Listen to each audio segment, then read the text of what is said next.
seorang demi seorang pemimpin Perikatan Nasional yang sudah pun ditahan oleh pihak SPRM. Ini ada satu berita baru yang diterima, kan?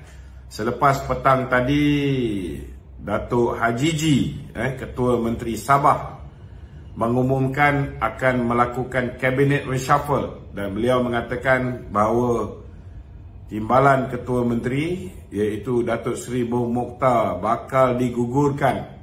Begitu juga dengan Datuk Seri Saleh Said Keruak dan seorang lagi tadi, Maka hari ini Barisan Nasional Sabah telah pun bertindak balas, bertindak balas dengan menarik sokongan kepada Datuk Hajiji. Maknanya hari ini tuan-tuan, Hajiji sudah pun kehilangan majoriti beliau untuk kekal sebagai Ketua Menteri Sabah, dan ada kemungkinan akan berlaku pilihan raya negeri Sabah. Pening kepala macam ni. Apapun saudara, apapun kita tunggu dan nantikan,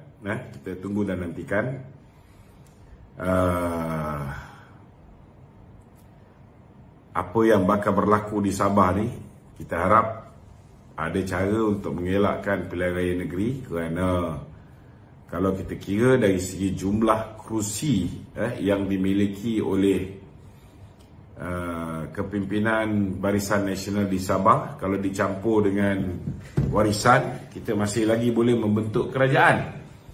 Cuma kita bimbang disebabkan Sabah ni memang sengaja tak nak luluskan Akta Lompat Parti. Kita takut ada daripada BN yang melompat untuk mengekalkan Hajiji.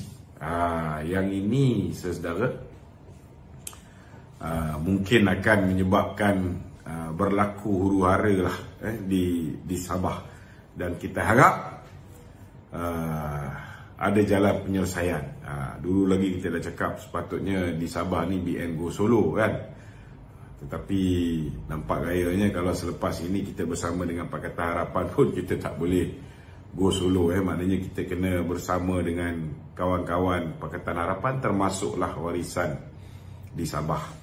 Okey, hari ini tuan-tuan, orang kanan kepada Tan Sri Mahyudin Yassin dan juga orang kanan kepada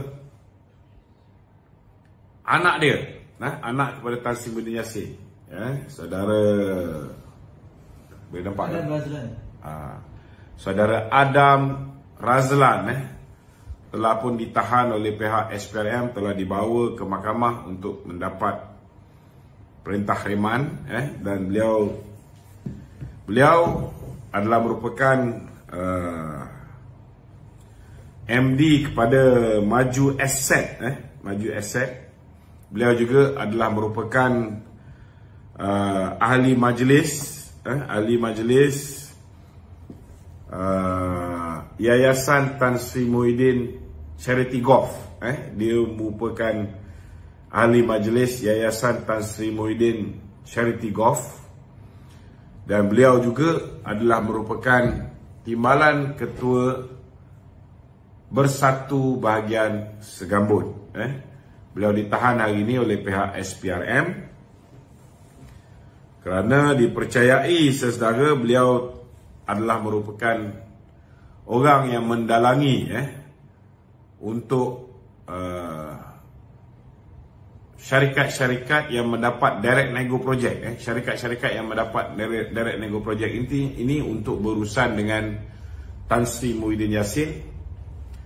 Dan kita difahamkan tuan-tuan, daripada hasil siasatan daripada pihak SPRM ini, beliau merupakan orang tengah yang telah mengambil di antara 3 hingga 5% untuk setiap direct nego project.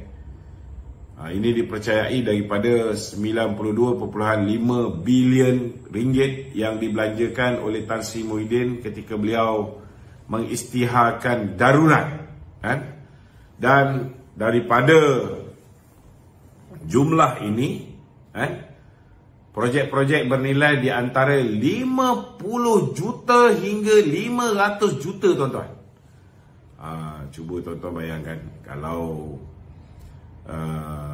92.5 bilion, kalau 10% lebih kurang 9.25. Kalau separuh daripada itu lebih kurang 4.6, lebih sikit, 4.6 bilion. Itu baru direct nego projek dan projek-projek yang diluluskan. Belum masuk daripada 8 cabutan pergi ke 22 cabutan. Cabutan judi special, cabutan istimewa yang telah diluluskan oleh Tan Sri Muhyiddin Yassin ketika beliau menjadi Perdana Menteri. Hebat dia orang ni,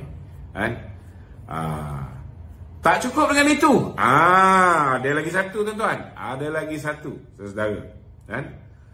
Ada lagi satu.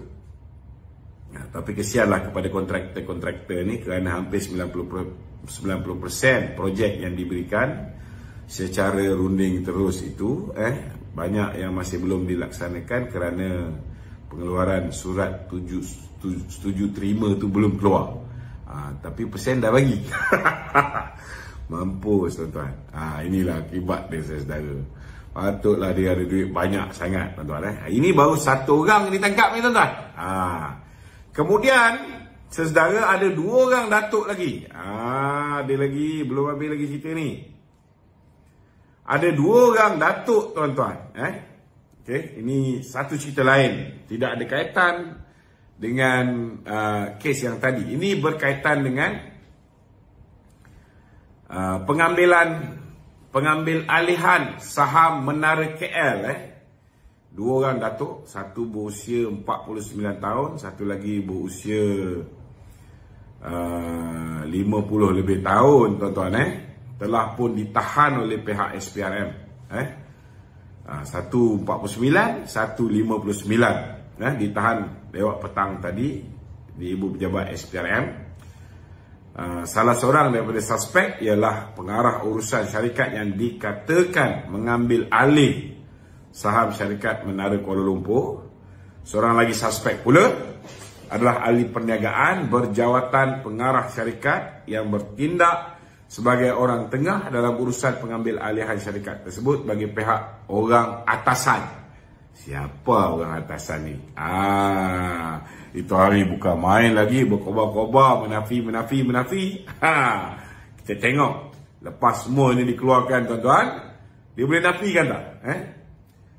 Kita mengikut sumber daripada SPRM ini, disyaki pemilihan syarikat terbabit melibatkan permintaan wang rasuah berjumlah ratusan ribu ringgit dan seutas jam tangan mewah sebagai hadiah kepada orang atasan tersebut bagi membantu pengambil alihan saham ini.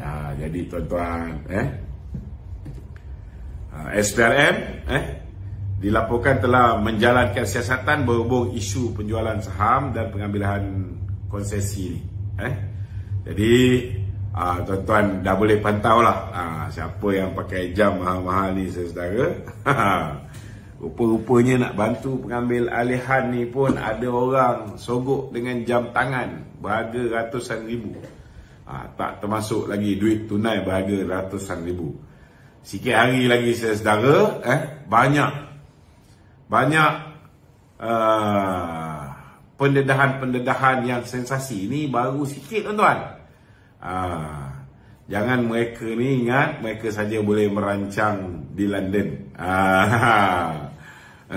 Ada yang merancang di Dubai, ada juga, kan. Tetapi kena ingat, wa makaru wa makarallah wallahu khairul makirin. Kamu merancang, Allah Ta'ala pun ada perancangan dia. Dan perancangan Allah Ta'ala sudah pastilah, tuan-tuan, mengatasi dan lebih baik daripada perancangan manusia hambanya.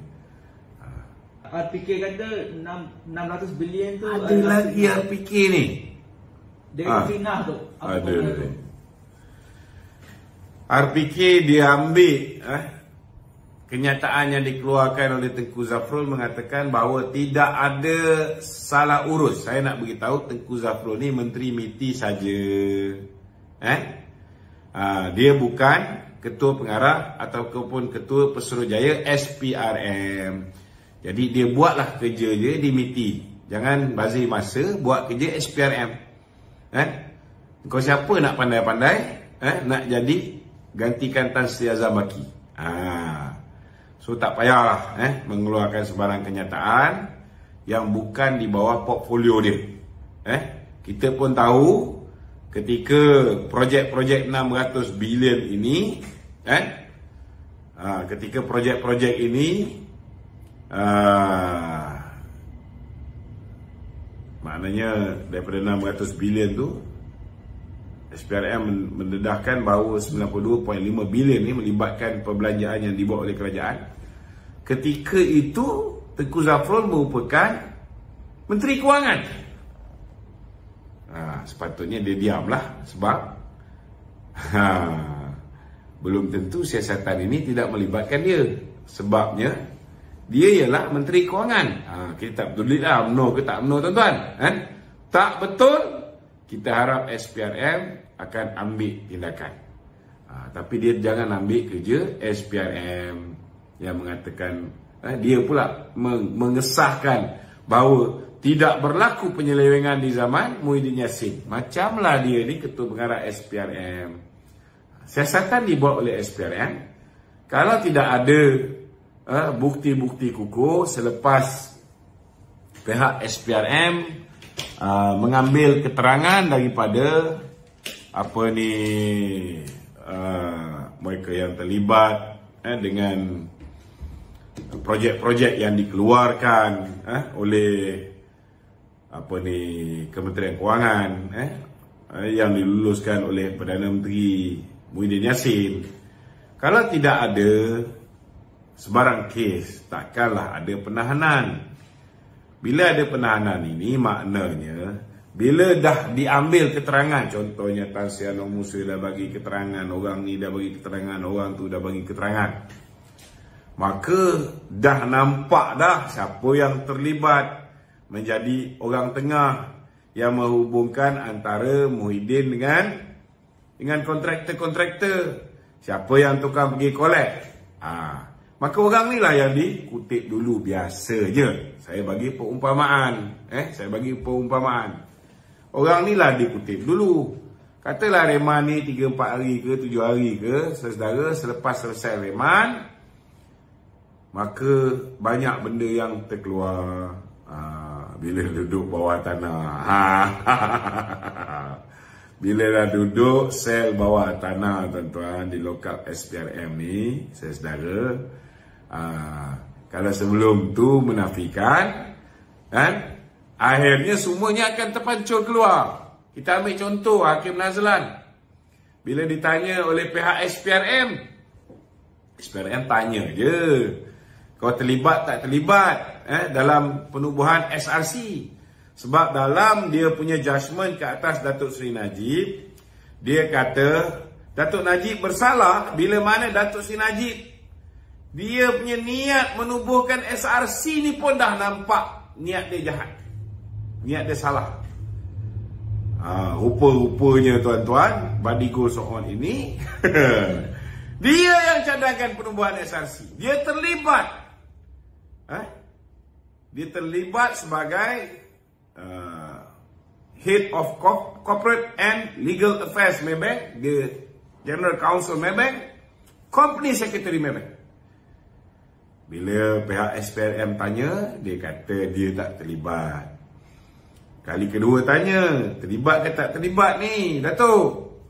Tak terlibat. Kali ketiga tanya tak terlibat. Kali empat tanya tak terlibat. Orang SPRM angin, tunjukkan. Ni kau punya minit mesyuarat. Ada nama kau? Ini surat ni. Siapa sign? Ada dia sign. Maka bocor, termenung setengah jam, tuan-tuan. Dah termenung setengah jam. Last kali mengaku dia terlibat. Tapi nak buat macam mana saudara? Datuk Seri Najib tidak mendapat keadilan. Nak bawa bukti baru pelibatan Nazlan, ditolak di Mahkamah Rayuan, ditolak di Mahkamah Persekutuan. Sekarang Datuk Seri Najib dah bawa benda ni ke PBB. Kita tengok nanti jawatan kuasa di bawah PBB ni, Human Rights punya komiti, nak menyiasat, mereka mungkin mengadili sama ada kes Datuk Seri Najib ni mendapat pembicaraan yang adil ataupun tidak. Sebab nampak terlalu tergesa-gesa. Nak bawa Queen Council tak boleh, nak bawa masuk peguam baru tak diberikan masa untuk baca dokumen. Laju je nak memenjarakan. Tak apa, kita tak nak komen pasal ni. Nanti kita tengok apa yang berlaku bila seorang demi seorang yang dulu hina Datuk Najib, hina Datuk Zahid, kluster mahkamah, lepas ni mereka akan jadi kluster mahkamah.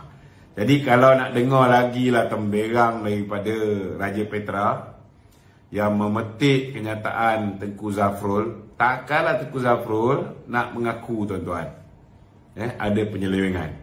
Kalau Tengku Zafrul mengaku Muhyiddin menyeleweng ataupun Perdana Menteri lepas tu menyeleweng, saudara dia Menteri Kewangan. Takkan dia tak terlibat? Takkan dia tak meluluskan? Jadi sabar, tuan-tuan, sabar. Ini baru permulaan. Baru permulaan. Janganlah gelabah. Datuk Najib pun dah duduk di apa dipanggil lokap bawah tanah ni. Datuk Zahid pun dah duduk di lokap bawah tanah. Last kali Datuk Zahid bebas juga, dilepaskan oleh mahkamah. Jadi jangan panik. Dipanggil oleh pihak SPRM, ditahan oleh pihak SPRM, belum tentu bersalah. Seseorang itu tidak bersalah sehingga dibuktikan bersalah di mahkamah. Tetapi dibuktikan bersalah di mahkamah zaman Mahathir dan Muhyiddin, belum tentu orang itu bersalah, tuan-tuan. Ini satu benda baru yang korang kena belajar. Didakwa di bawah pentadbiran Law of the Jungle Mahathir dan Muhyiddin bukan bermakna orang tu kotor. Orang tu tak nak tunduk dengan Mahathir dan Muhyiddin. Orang yang tak ada kes pun boleh ada kes. Tetapi bila orang tu terpalit dengan pelbagai kes, orang inilah yang akan dipegang oleh Mahathir, oleh Muhyiddin, kerana kekotoran yang ada pada diri dia ini akan membolehkan Mahathir dan Muhyiddin pegang orang tu.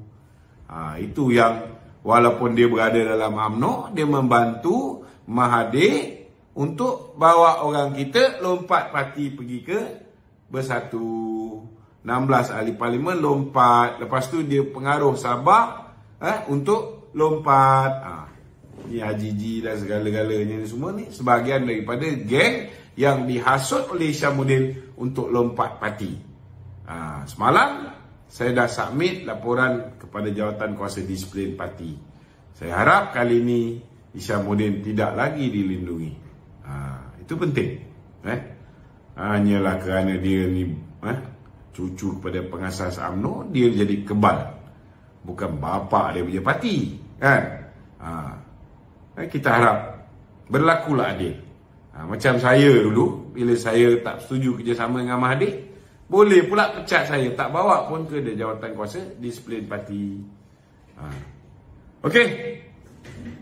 Okey tu daripada CEO yang ditahan tu adakah ini permulaan baru bagi kluster daripada Perikatan Nasional? Mana? Itu dah jawab dah tu. Kita dah cakap ni mukadimah. Ni baru mukadimah, sikit hari lagi Muhyiddin pula duduk dalam. Jangan terkejut. Geng-geng yang berada di London ni kemungkinan besar tak balik terus. Isyam pun masih di Dubai. Silap-silap dia pun tak balik. Okey dah. Okey. Ada orang netizen tanya apakah kesan petition Najib ke PBB tu? Adakah berlaku ada kesan pada kerajaan? Okey, dia macam gini, dia tak ada kesan pada kerajaan. Dia kalau ada kesan pun kepada kerajaan yang di bawah pimpinan kerajaan terdahulu. Kerana keputusan di Mahkamah Persekutuan ketika itu bukan kerajaan perpaduan. Ketika itu ialah kerajaan yang dipilih oleh 114 orang yang mengangkat Muhyiddin menjadi Perdana Menteri. Itulah kerajaan yang sama yang mengangkat Datuk Seri Ismail Sabri. Dan ada perjanjian, tak boleh ubah polisi, tak boleh buat itu, tak boleh buat ini, kan? Kita lihat Ketua Hakim Negara pun lantikan Mahathir lagi. Kita lihat Ketua Peguam Negara pun lantikan Muhyiddin lagi, kan? Jadi tak ada memberi kesan kepada kerajaan sekarang, membawa perkara ini untuk mendapat keadilan, untuk meneliti, menyemak sama ada pelaksanaan kes di peringkat Mahkamah Persekutuan itu bercanggah dengan hak asasi manusia ataupun tidak, ada langgar prinsip-prinsip undang-undang ataupun tidak. Itu hak Datuk Seri Najib, tak ada orang boleh melarangnya. Dan ianya tak ada kaitan dengan kerajaan perpaduan ni. Ini apa yang berlaku pada 23 Ogos. Sepanjang bulan Ogos tu, 23 hari tu, terlalu cepat. Semua tak boleh, bukti baru tak boleh, Queen Council tak boleh, lantik peguam baru pun tak diberikan masa. Lepas tu peguam nak letak jawatan sebagai peguam pun tak boleh. Tak pernah berlaku dalam sejarah. So bagi biar ada pihak yang menilai sama ada berlaku tak penyalahgunaan kuasa, berlaku tak ketidakadilan dalam proses mengadili Datuk Seri Najib Tun Razak. Okey? Okey tak, MB Kedah Sensi dia ban pusat perjudian. Adakah ini tuntutan Islam atau mandatorik? Dia sebenarnya dia malu Allah, di peringkat persekutuan mereka duduk di dalam kerajaan, cabutan istimewa daripada 8 meningkat menjadi 22. Itu yang mendatangkan duit yang besar. Sebab satu negara. Duit ini jugalah yang Muhyiddin salurkan kepada PAS. Kalau setakat di negeri Kedah ni yang beratur di pusat perjudian bukan Melayu. Rata-ratanya bukan Melayu. Berapa kerat je orang Cina dengan India di negeri Kedah. Hasil pun tak tinggi. Bolehlah kau tutup. Jadi tak payahlah duk sembang. Kita bukan bodoh. Orang tak ada pelajaran mungkin dia boleh kelentung. Dia tahu pusat perjudian di Kedah yang melibat yang halal lah, yang halal. Sekarang ni yang tak halal banyak. Masih lagi ada dekat negeri Kedah. Jangan sembang lah konon-konon tutup. Kedai-kedai kereta pun ada yang jadi pusat perjudian juga. Kedai-kedai workshop macam-macam. Yang halal nampak spot Toto contohnya. Yang pergi India Cina dekat Kedah tak ramai. Kedah adalah sebuah negeri yang majoriti penduduk dia Melayu. So hasil kutipan daripada situ tak tinggi. Faham? So bila tak tinggi, dia nak buat keputusan untuk tutup perjudian di Kedah, mudah. Tapi apa yang dia dapat daripada kerajaan pusat yang dipimpin oleh Muhyiddin jauh lebih besar. Itu yang membantu kempen pilihan raya. Hari ini pun kita keluar lagi. Jentera bermotor. Dulu kita cakap, dia orang bayar jentera bermotor, semua orang tak percaya. Hari ini keluar lagi. Netizen keluarkan. Kita minta kawan-kawan kita yang ada video rakaman PAS membayar pengundi-pengundi, membayar jentera motor, yang diorang buat bayar ni, keluarkan. Kalau nak hantar kat saya untuk saya tolong keluarkan, hantar di talian 012-332-0000. Tapi pastikan sahih. Pastikan sahih. Jangan mereka cerita ataupun nak perangkap saya. Kita bukan bodoh. Kita pun tahu ada yang hantar maklumat ni kadang-kadang nak perangkap kita. Okey. Okey tuan. Gesaan GST mahu dikembalikan. Adakah sesuai dibuat waktu sekarang? Saya rasa hari ini rakyat sudah terbeban dengan banyak benda. GST ni benda yang baik. Kalau kita lihat kali terakhir negara melaksanakan SST tahun 2014 dulu, kutipan SST kita 18 bilion saja. Tahun 2017 tahun terakhir kita melaksanakan GST sepenuhnya, kutipan kita lebih kurang 44.3 bilion. Beza tu. Beza 26.3 bilion. So setiap tahun kalau 2016 hingga berbanding dengan 2017, 3.9 bilion peningkatan. So lagi besar saiz ekonomi, lagi banyak kutipan GST. So negara ni memang patut laksana GST balik. Ini pendirian saya, pandangan saya. Memang patut laksana. Rugi. Sebab bila kita laksana GST ni banyak faedah dia. Tidak ada cukai berganda, tidak ada cukai bertindih. Kalau macam cukai jualan ni, dia ada cukai jualan, lepas tu kena pula cukai perkhidmatan. Tidak ada lagi black market. Rafizi pun sekarang ni tak nak kurangkan black market. Black market ni, orang kalau dia kena bayar cukai tu tak dapat balik, mereka tetap akan duduk dalam black market. Tetapi bila kita laksana GST, kita tax, kita ada cukai input. Bila orang tu jual balik produk dia kenakan cukai output. Orang yang bayar cukai input tu dia boleh claim balik. That's why ketika laksana GST, 30% black market ataupun perniagaan gelap ni dia keluar dan menjadi halal.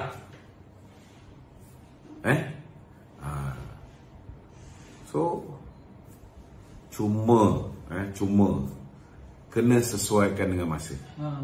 Kena sesuaikan dengan masa. Sesuai tak masa sekarang ni disebabkan rakyat sedang berhadapan dengan masalah inflasi. Masalah kenaikan harga barang yang melampau. Dan rakyat pun makin terkesan bila mana nilai ringgit itu jatuh menjunam zaman Muhyiddin. Dan selepas itu nak pulihkan, alhamdulillah zaman Datuk Seri Anwar Ibrahim ni nampak ada sedikit pemulihan, tapi belum cukup kuat. Selagi tak nampak ringgit Malaysia RM3.85 $1 macam zaman bila Datuk Seri Najib serah kerajaan kepada Tun Mahathir, selagi itulah kita nampak harga barang-barang terutamanya yang diimport akan kekal mahal. Komponen barang tempatan pun, kalau katalah untuk siapkan satu barang ada 14 ingredient, daripada 14 ingredient tu ada 3-4 ingredient yang diimport daripada luar. Still barang tu akan jadi mahal juga bila nilai ringgit itu rendah. So inilah cabaran-cabaran yang perlu dihadapi oleh kerajaan baru ni. Kerajaan baru ni kena atasi masalah ni sekarang ni, kena bawa foreign direct investment. Dan saya yakin kerajaan perpaduan ni mampu untuk melakukannya. Banyak, Datuk Seri Anwar pun dia ada networking di peringkat antarabangsa di Amerika, di negara-negara lain. So saya yakin dia orang pun akan bantu dia. So kalau boleh GST ni elak daripada melaksanakannya sekarang. Dan jangan bagi cadangan bodoh untuk laksanakan GST separuh daripada 6% seperti mana yang dicadangkan oleh setengah-setengah pihak. Lebih baik jangan buat. Sebab kena faham tu, kena faham. Kenapa? Kena faham lah. Kita tujuan asalnya dulu kita ada nak buat 4%. Di peringkat awal GST ni nak buat 4%. Tetapi GST di Malaysia ni dulu kita buat 3 jenis. Satu perbekalan standard. Perbekalan standard ni barang-barang biasa, baju, perabot, TV. Ini 6% perbekalan standard. Ini orang rakyat tak beli hari-hari. Sebab bila kita nak laksana GST ni, arahan Datuk Seri Najib ketika itu ialah pastikan rakyat bawahan tidak terkesan. So kita kaji pattern bagaimana rakyat yang berpendapatan RM2,000 ke bawah ni membelanjakan pendapatan dia. So daripada apa yang kita kaji, kita dapati 60 hingga 70% gaji orang yang berpendapatan RM2,000 ke bawah dia pergi ke keperluan asas, basic necessity. So keperluan asas ni di bawah sistem GST kita, dia zero rated. Dia ada GST tapi kadarnya kosong. Macam tak ada GST tapi kadarnya kosong. Apa maksud zero rated? Maksudnya bila beli tak ada cukai, bila jual tak ada cukai. Okey? Maksudnya murah lah So lagi 30 hingga 40% gaji orang yang berpendapatan RM2,000 ni dia beli apa? Macam apa yang keperluan asas? Beras, gula, minyak masak, daging, ayam, kambing, lembu, sayur. Ini barang-barang keperluan asas. Kemudian lagi 30-40% mereka belanjakan untuk kesihatan, pergi klinik, sekolahkan anak-anak, pendidikan, bayar sewa beli kereta, sewa beli rumah, perbankan. Ini semua dikecualikan. Dikecualikan maknanya bila time beli tu, bila pemborong contohnya, bila dia beli pekedai contohnya, bila dia beli dia kena bayar cukai. Tapi bila dijual dia tidak kenakan cukai. Maknanya ada cukai input, tak ada cukai output. Ini perbekalan dikecualikan. So kalau kita kenakan 4%, kita kena kenakan semua barang pukul rata sama macam Singapura 4%.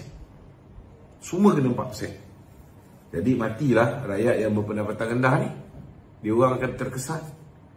Walaupun yang berpendapatan rendah ni kita dah zero ratedkan dan kecualikan kebanyakan daripada perbelanjaan mereka. Tetapi contohnya lah, kalau dia nak beli rempah kari, biasa orang beli yang paket rempah kari Adabi contohnya.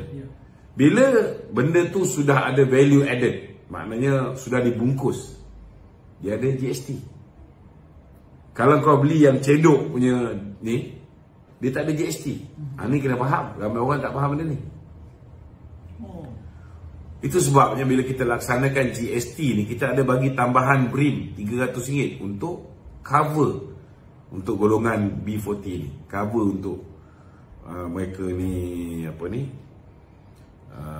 cover sikit lah perbelanjaan tambahan. Ada setengah-setengah benda memang kau tak boleh elak daripada membayar GST ni. Terutama macam tadilah, rempah kalau beli cedoknya yang timbang tak ada GST. Kalau beli yang dah bungkus siap rempah kari Adabi ke ala gapas ke apa, ada GST. Itu kena faham. Kalau dah packaging, dah ada value added, memang ada GST. So itu sebabnya Kementerian Kewangan terpaksa mengenakan 6%. 6%. So bila 6% ni, maka golongan berpendapatan RM2,000 ke bawah, barang-barang keperluan asas, beras, gula, minyak masak, sayur semua tak ada GST. Zero rated. Itu sebab bila orang nak bagi cadangan tu, dia kena tahu dulu benda ni. Kenapa kita buat macam tu? Kenapa kita tak start dengan 3%? Macam Singapore, they started at 3%, but after that they realised that they cannot survive with 3%. Then they increase it to 7%. Kita tak nak buat macam tu. Tak boleh buat macam tu. Kita pun tak nak jadi macam Thailand. Thailand started at 10%. Bila orang mengamuk, orang buat demonstrasi dan sebagainya, dia turunkan jadi 7%. Tapi sekarang Singapura dah naikkan lagi. Negara Arab punya GST lagi tinggi. Ada setengah-setengah negara sampai 24%. Finland 24%. Kita ni kira okey lah, 6% untuk perbekalan standard, zero rated untuk barang-barang keperluan asas, dan dikecualikan untuk barang-barang sokongan keperluan asas. Okey? Okey tu. Tapi ada golongan yang anti GST. Dia kata GST penyebab harga barang naik. Dia macam inilah, kalau nak cerita GST penyebab harga barang naik, di peringkat awal sebelum GST itu stabil, memang orang akan ambil kesempatan.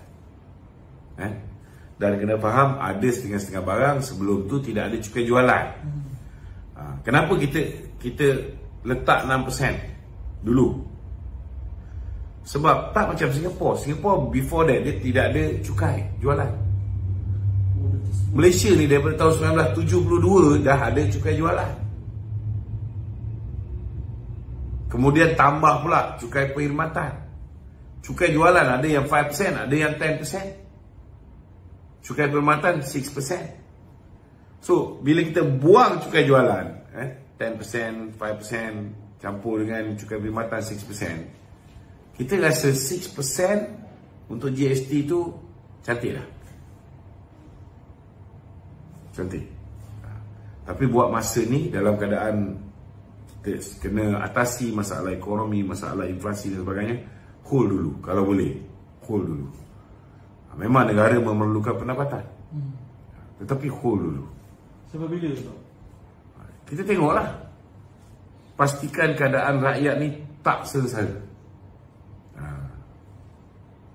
Sekarang ni Datuk Seri Anwar pun banyak buat langkah penjimatan. Contohnya, dengar khabar selepas ni Menteri-Menteri Kabinet tidak ada lagi pencen. Okey lah. Dia orang dah ada pencen wakil rakyat. Betul tak? Itu je boleh jimat 150 juta. It's a very small amount, but okey lah. Kalau kita boleh buat 10 penjimatan macam ni, kita dah ada 1.5 billion. So, kerajaan baru ni dia kena cari juga ruang macam mana untuk diversify our source of income. Maknanya memperbagaikan sumber pendapatan.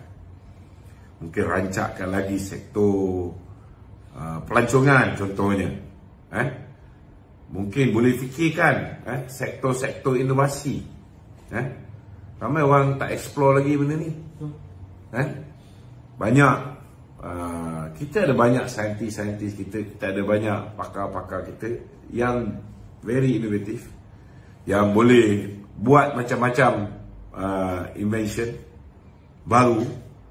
So kerajaan mungkin kena bagi grant untuk galakkan lagi lebih ramai lagi anak-anak muda kita, saintis-saintis kita untuk cuba untuk invent benda-benda baru, sistem yang boleh mendatangkan hasil kepada negara.